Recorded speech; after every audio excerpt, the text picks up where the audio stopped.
So today we're in Chelsea. It's known as much for its waterfront as it is for being Manhattan's elite-level art district. And Mallick Williams Co is a gallery I've had on my radar since they opened their doors in late 2010. Gallery director Jeremy Kaplan and the rest of the team are revamping their image, working to become the hip place to exhibit and experience art in the area.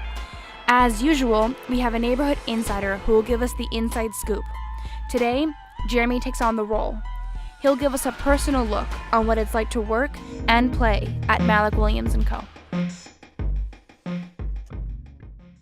So today we're here with Jeremy Kaplan, who is the gallery director here at Mallick Williams. And they just had an amazing show called Hueless. Tell me about it. It was fantastic. The opening was extremely well received. There was a bit of a wine shortage. I think that was just an abundance of people. We went through 120 bottles of white wine. So tell me about this party. Tell me about why it was so important. It was your first show here at the gallery. I wanted us to be able to have a platform to whereas we could show the artists that we're interested in a way that the neighborhood and the art world will already know that something special or important will be taking place here. So we want to push the envelope in a way that is subtle and gentle enough to whereas it's exciting and interesting and that conversation is alive within everything that's going on here, but in such a way that, you would want to take it home. So walk me through this collection because it's a very substantial group of artists. Yeah. I know Michael Keller, he's the only photographer. He's the only photographer. Now, and Mike really helps me understand the kind of commitment that we want out of our artists. We caught up with Michael Keller at his studio space in the East Village to talk about his photograph and develop some film prior to Hueless' opening. Michael, an NYU Tisch alum, has known Jeremy for over 20 years, as Jeremy has been charting Michael's artistic career since its beginning. It's a picture of a sunrise and light behind some trees.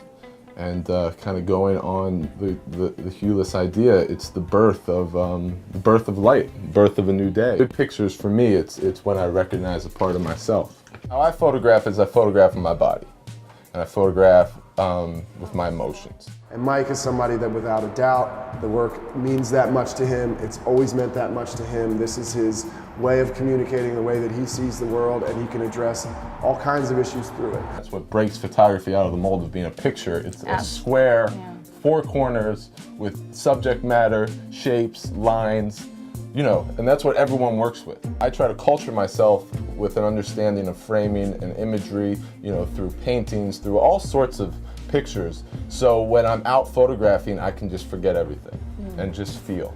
What keeps me excited is about continuing to get better within that frame. Right. And that's what really ties me into the bigger, all the Shepard Fairey and all these other people that are dealing with a frame. That's all you're dealing with.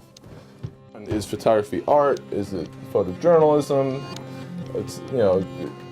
It's unclear. And I find myself kind of at the crux of that contrast and that tension and that issue. And I like that. I think it helps me. It helps my art. Chelsea is the crux of the art scene in New York, and it's a certain amount of making it when you get there. Obviously the big difference is the space, is the gallery being in Chelsea. Basically, it's a platform to the world.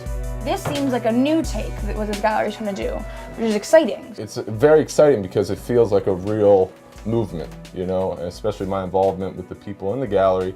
And the kind of interesting thing and the interesting challenge that this gallery has is they're brand new, so they have to start building their history and building their image. It's not an easy thing to do, and this is Jeremy's way of putting that first brick in the building.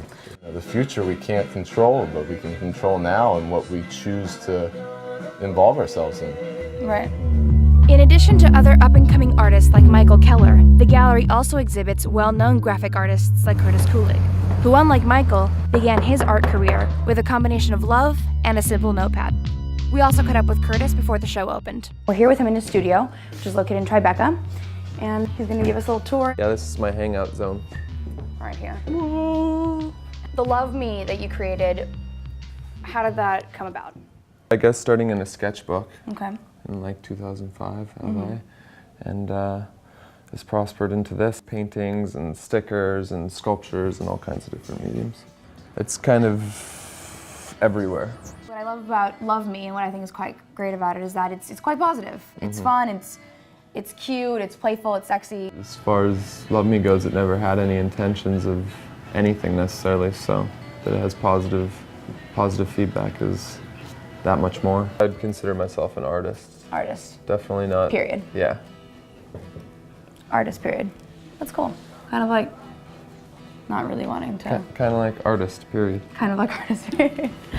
I didn't study, I've never went to school for art, so. So you're self-taught? Yes. And would you say you climbed up like in the way that street artists do, more grassroots? Stickers were a big part, for sure. When I started putting stickers up, that's definitely took it to a different level. I mean, every aspect of it has taken it to a different level, but stickers were important. It's kind of nice you discover a little something when you feel it out. That's a little surprise. Little surprise underneath. BVP. Love Me.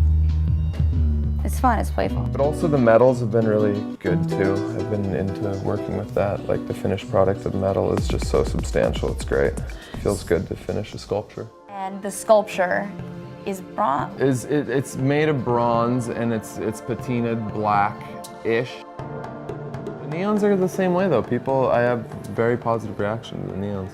People get excited about them. When it comes to Mallick Williams, it's obviously a Hueless show, so I'm obviously working with blacks and whites. And I also blacked out the front of the white neon. It's a completely different look. So, I mean, as far as neon, it pushed me to do a neon a different way than I normally would. It's a new, fresh gallery, location-wise. The gallery's beautiful. The people behind it are great. I'm definitely all for Mallick Williams. What's really cool about getting to see artists in their own environment is you learn so much about them. And so we really see how Curtis is an artist. No label, nothing, just artist, period. It's great to see how different areas of the city work. You know, showing in Chelsea, but we have one artist in Tribeca, the other artist in the East Village, and it all works, and they're different.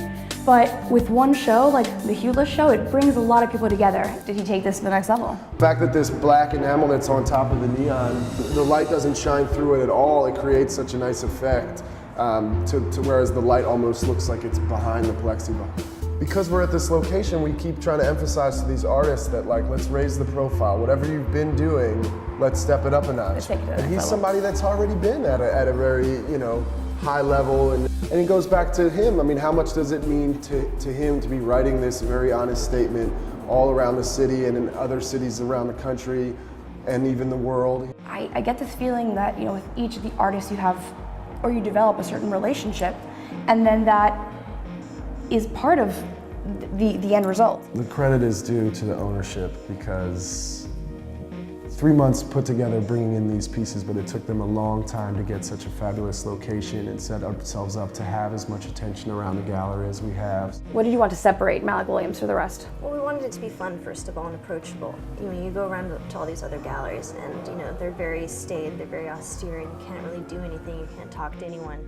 Everything feels like an unapproachable relic, and we didn't want art to feel that way. We wanted it to be, you know, kind of, you can interact with it, we can talk, you can sit back. I want it to be like your friend's living room, you know, that happens to have amazing art on the walls. What do you think people take away from this gallery? I think they take away that we have a really fun attitude. We're trying to bring back, you know, the 80s. You know, just kind of, you know, big party, getting artists out, kind of, you know, bringing the dialogue back. That art like can making be it fun. a scene. Totally a scene. We value one another, and that creates a sense of community that maybe is not the cold gallery world that a lot of people are used to. Going from Hueless, going from Grayscale, what's the next move? Well, this was the launch of our program, and we're all really excited to keep it going. The next show is play off of this one, and it's called Spectrum. We're really setting the table to say we have artists that take themselves extremely seriously working in black and white. Hey, come around, pay attention to the next one. The next one, artists working all over the place in bright, vivid colors. Hey, pay attention to the next one. So we're just trying to create long-term legitimacy. Thanks for coming by, and hope some people get to view it and stop on in. Jeremy, thank you so much. Thank you, Andrea.